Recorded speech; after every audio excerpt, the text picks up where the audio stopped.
안녕하세요, 여러분. 지난 시간 색은 색상, 명도, 채도의 세 가지 속성으로 나눌 수 있다고 했어요. 이러한 세 가지 속성이 조화를 이루며 우리의 감정과 인식을 바꿀 수 있게 되는데, 이 중에서도 명도 차이를 활용한 배색 기법인 톤온톤 배색에 대해 알아볼게요.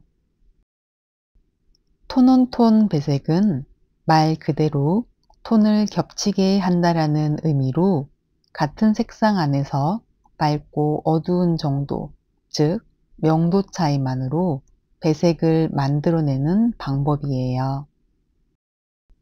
오른쪽 그림의 예시를 보면 연한 보라색에서 진한 와인색까지 색상은 동일하지만 톤만 달라지는 보라색 계열을 볼 수 있어요. 이러한 보라색은 우아하고 세련된 느낌을 줄 수 있는데, 같은 색이라도 빛을 많이 받은 부분은 더 밝고 그림자가 진 부분은 더 어둡게 보이는 원리를 활용하는 방법이에요. 아래의 초록색 계열은 연한 라임 그린에서 진한 포레스트 그린까지 자연에서 쉽게 관찰되는 톤 변화를 나타내고 안정감을 주는 느낌이에요. 가장 아랫부분의 적색 계열은 오렌지빛 레드에서 브라운이 섞인 딥 레드까지 따뜻한 톤의 확장성을 보여주고 있네요. 이러한 톤온톤 배색은 색상은 하나이지만 다양한 톤을 활용해 깊이감과 세련미, 조화를 표현할 수 있어요. 톤온톤 배색과 항상 함께 설명되는 배색은 톤인톤 배색이에요. 톤인톤 배색은 톤온톤 배색과 비슷해 보이지만 같은 색상 내의 명도 차이가 아니라 유사 색상끼리의 조화라는 차이가 있어요. 오른쪽 그림을 보시면 따뜻한 베이지 톤에서 차가운 네이비까지 이어지는 조합은 서로 다른 색상이지만 톤이 비슷해서 세련되고 감각적인 분위기를 나타내고 있어요. 두 번째 그림은 하늘색과 핑크 계열을 사용하여 파스텔 톤으로 밝기와 채도를 비슷하게 맞춘 톤인톤 배색으로 로맨틱하고 감각적인 분위기를 연출할 수 있어요. 마지막 그림은 민트색과 옐로우, 코랄, 라일락 등 다양한 색을 사용했지만 모두 파스텔 톤으로 통일되어 있기 때문에 전체적으로 부드럽고 경쾌한 분위기를 만들어내고 있어요. 만약 채도나 명도가 맞지 않는 색을 배색하게 되면 시각적으로 혼란스러워질 수 있으므로 톤인톤 배색은 다양성과 통일성을 잘 맞추어야 해요.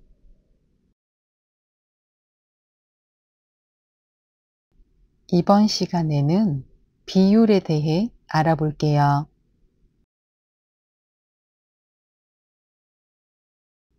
우리가 디자인을 하거나 작품을 만들 때 가장 중요하게 고려해야 하는 것 중 하나는 색채예요.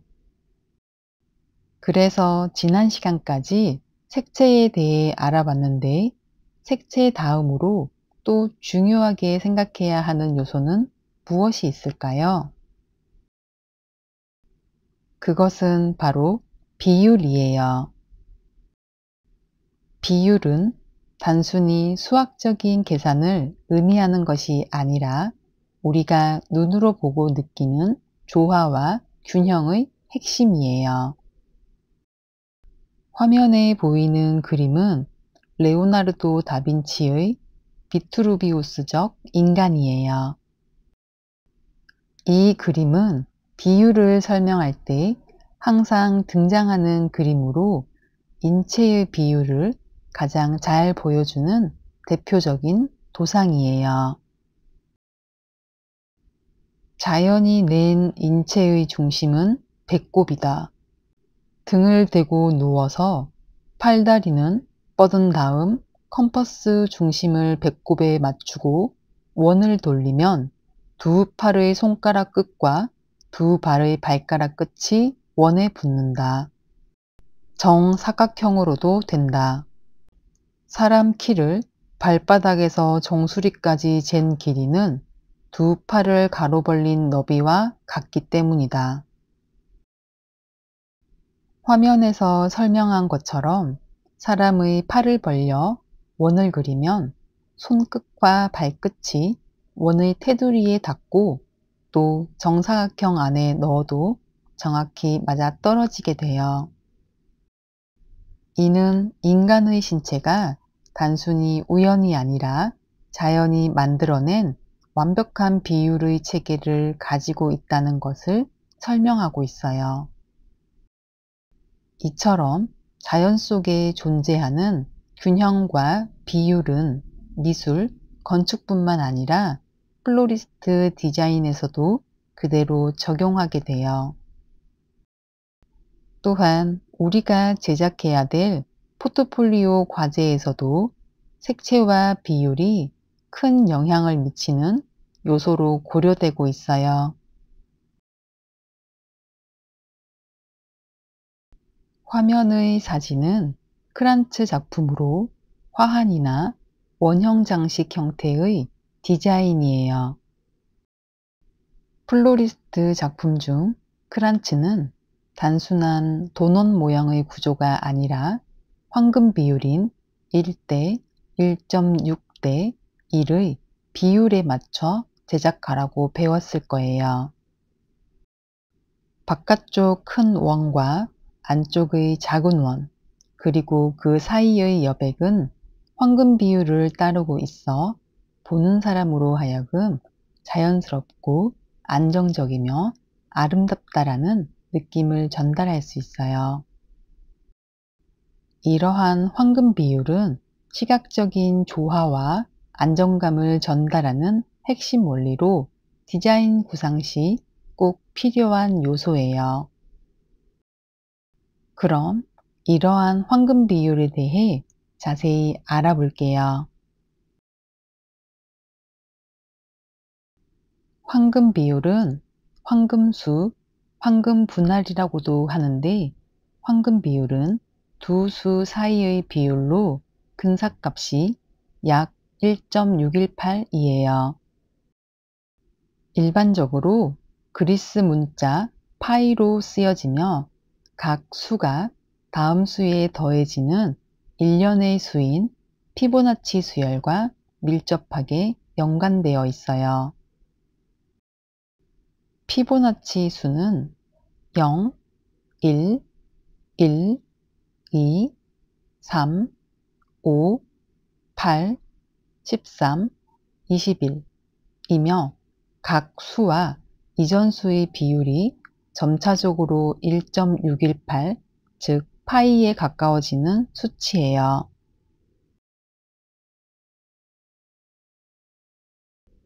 이러한 황금 비율의 역사를 살펴보면 황금 비율은 기원전 300년경 수학과 기하학에 관한 고전 그리스 서적인 유클리드 원론에서 처음 언급되어요.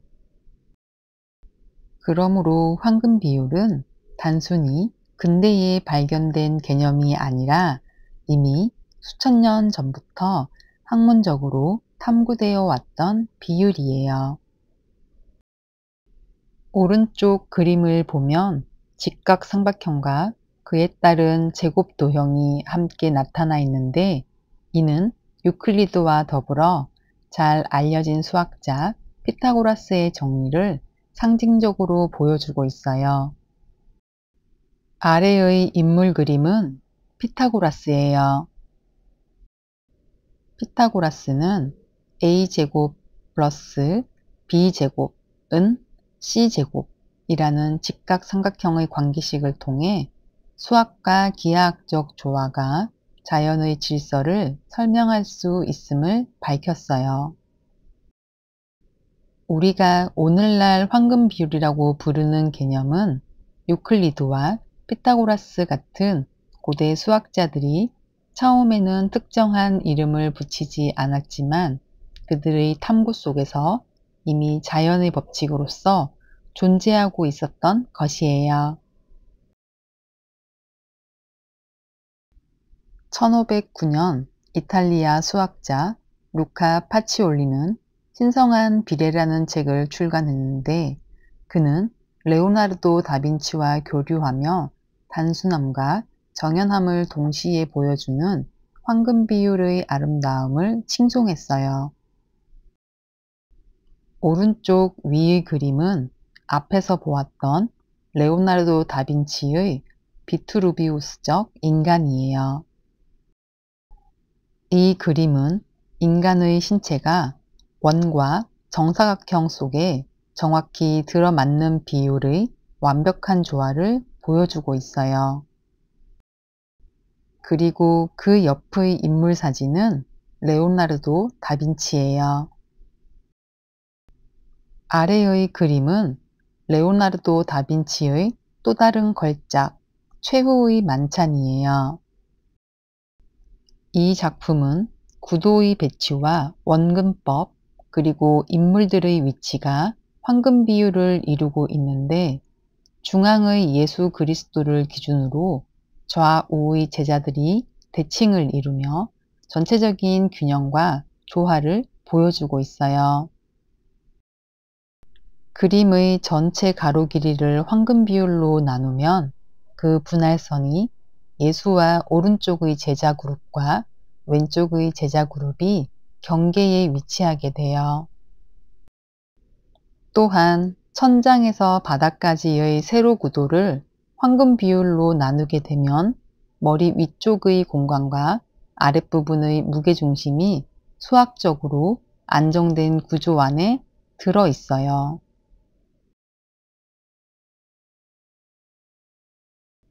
앞에서 설명한 프라 루카 바르톨로메오 데 파치올리의 신성한 비례 서적이 출간된 이후 수세기 동안 많은 학자들과 예술가들은 황금 비율이 사람의 눈에 편안함과 아름다움을 주는 원리임을 강조했어요.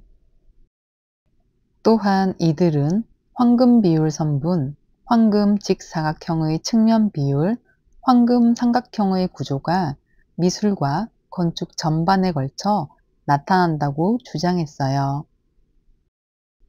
루카 파치올리는 이탈리아 수학자로서 레오나르도 다빈치와 교류하며 황금 비율을 체계화하고 널리 전파하였으며 황금 비율이 르네상스 시대 학문과 예술을 연결하는 중요한 요소라 설명했어요.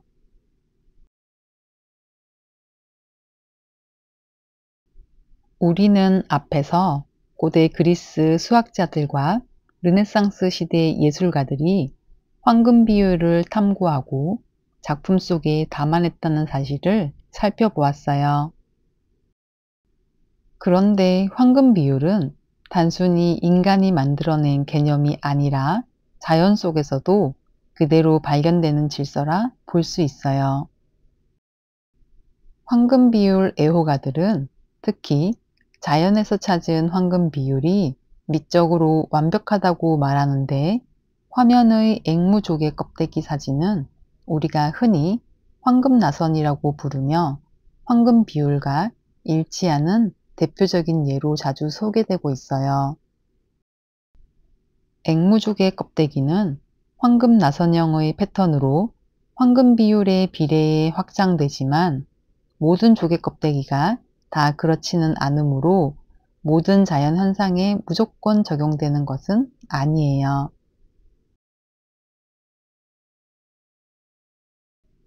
앵무조개가 껍질을 성장시키는 동안 그 비율이 계속 유지된다는 것은 사실이지만 껍데기의 비율은 일반적으로 파이의 표현식과는 반대로 대부분 로그 나선형으로 나타나요. 파이는 원의 둘레를 지름으로 나눈 값이 약 3.14159라는 끝없이 이어지는 숫자이며 원형의 곡선이 있는 사물에 적용되는 공식이에요. 파이 역시 자연에서 찾아볼 수 있으며 나뭇잎과 솔방울 씨앗은 황금 비율에 가까운 패턴으로 자라고 해바라기와 다른 씨앗에서 파이를 볼 수 있어요. 또한 로그는 배수로 커지거나 줄어드는 현상을 편리하게 표현하는 방법으로 앞에서 말한 앵무족의 껍데기처럼 크기가 일정 비율로 커지는 비율이 로그나선 구조로 나타날 수 있어요.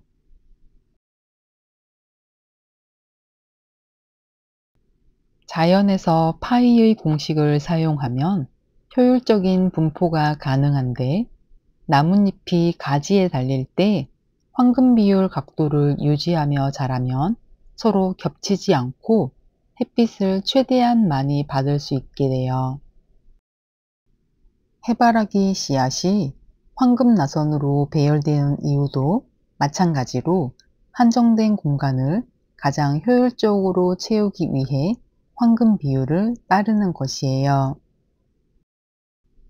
이러한 황금 비율이 다른 비율보다 항상 탁월한 것은 아니지만 작품의 균형과 정렬, 흥미로운 구도를 고민해야 하는 아티스트와 디자이너에게는 간과할 수 없는 중요한 요소가 되기도 해요.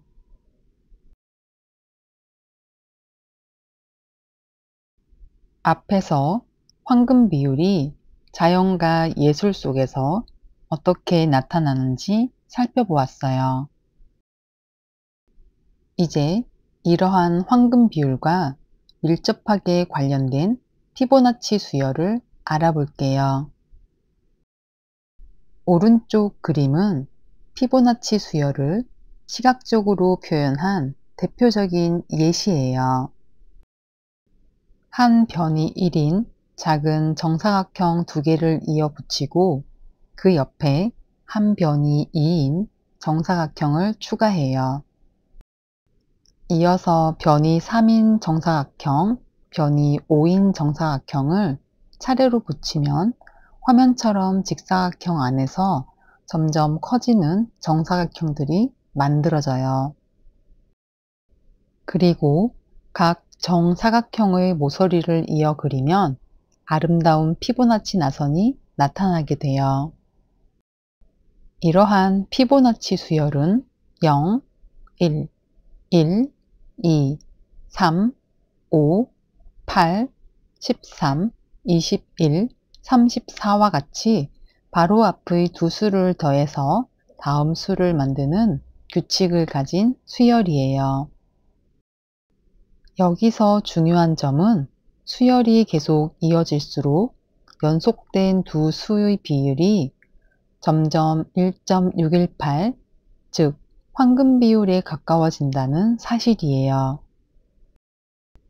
이 나선은 단순한 수학적 그림이 아니라 실제 자연에서도 쉽게 찾을 수 있는데 해바라기 씨앗의 배열, 소라 껍데기의 성장, 소용돌이 은하의 구조까지 피보나치 수열과 황금 비율의 원리에 따라 형성돼요. 오른쪽 위 사진을 보시면 해바라기 꽃의 씨앗들이 일정한 패턴을 이루며 배열되어 있어요. 씨앗을 자세히 보면 단순히 원형으로만 퍼져 있는 것이 아니라 시계 방향과 반시계 방향의 두 가지 나선형으로 겹쳐져 있는 걸 볼 수 있어요. 이때 씨앗들이 서로 겹치지 않고 가장 효율적인 공간 배치를 이루는 비밀이 바로 피보나치 수열이에요. 왼쪽의 그림처럼 해바라기 씨앗에 피보나치 나선을 대입하면 꽃의 중심에서 바깥쪽으로 뻗어나가면서 씨앗들이 정확하게 그 곡선을 따라가듯 배치되어 있는 것을 확인할 수 있어요. 앞에서 설명한 해바라기 씨앗의 배열을 조금 더 구체적으로 살펴볼게요. 위쪽의 사진을 보시면 해바라기 씨앗의 배열 속에서 다양한 수학적 상수가 함께 등장하는데 3.1416의 원주율인 파이, 2.718의 자연상수 2인 입실론, 1.618의 황금 비율 파이가 있어요. 해바라기 씨앗의 나선 배열은 시계 방향과 반시계 방향으로 21개와 34개, 34개와 55개로 나타나는데 씨앗이 서로 겹치지 않고 좁은 공간에 최대한 많은 씨를 담도록 효율적으로 배치되어 성장하게 돼요.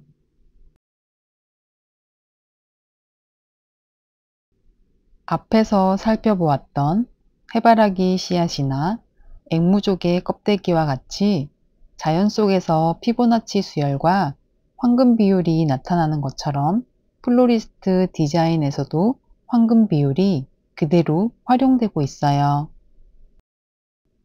화면을 보시면 꽃바구니의 비율은 꽃과 화기의 비율로 나뉘게 되는데 화기의 높이는 전체 높이 중 8분의 3 정도에 해당하고 위쪽 꽃의 볼륨은 8분의 5 정도를 차지하여 전체적으로 안정적인 균형을 이루게 되네요. 이처럼 꽃과 화기의 비율을 피보나치 수열에 맞추면 작품이 시각적으로 훨씬 조화롭고 안정된 느낌을 주게 돼요. 만약 꽃이 너무 작아 화기에 비해 비율이 작거나 반대로 꽃이 지나치게 커서 화기를 덮어버린다면 작품은 불안정하게 느껴질 거예요. 그러므로 플로리스트 작품을 구성할 때 비율과 균형을 중요하게 다루어야 해요. 또한 사진 구도에서도 마찬가지로 황금 분할을 활용할 수 있는데 화면을 보시면 인물 사진 위에 가로와 세로로 나눈 선들이 보이네요. 가로와 세로로 3등분을 하여 총 9개의 사각형으로 나뉘게 되는데 이러한 교차점들을 황금 분할 지점이라고 말해요. 전체적인 꽃 배경에 인물이 놓이게 되는 부분이 중앙이 아니라 한쪽으로 치우친 황금 분할 지점에 배치되어 있는데 만약 중앙에 인물을 배치한다면 답답하거나 딱딱한 인상을 줄 수 있어요. 황금 분할 지점에 포인트를 배치하게 되면 안정감과 집중도, 미적 효과를 동시에 얻게 되므로 사진 구도에서 많이 사용되고 있어요. 이 원리는 사진뿐만 아니라 회화, 건축, 플로리스트 디자인에서도 활용되는 시각적 원리예요.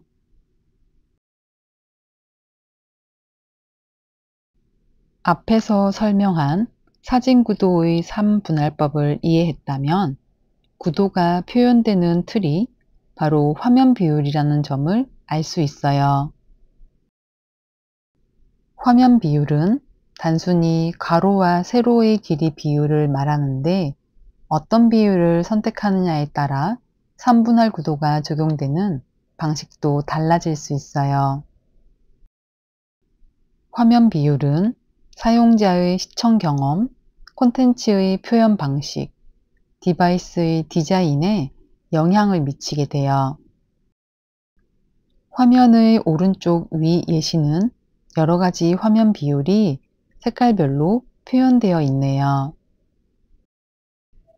우리가 자주 사용하는 화면 비율은 눈에 익어 더 쉽게 찾아낼 수 있어요.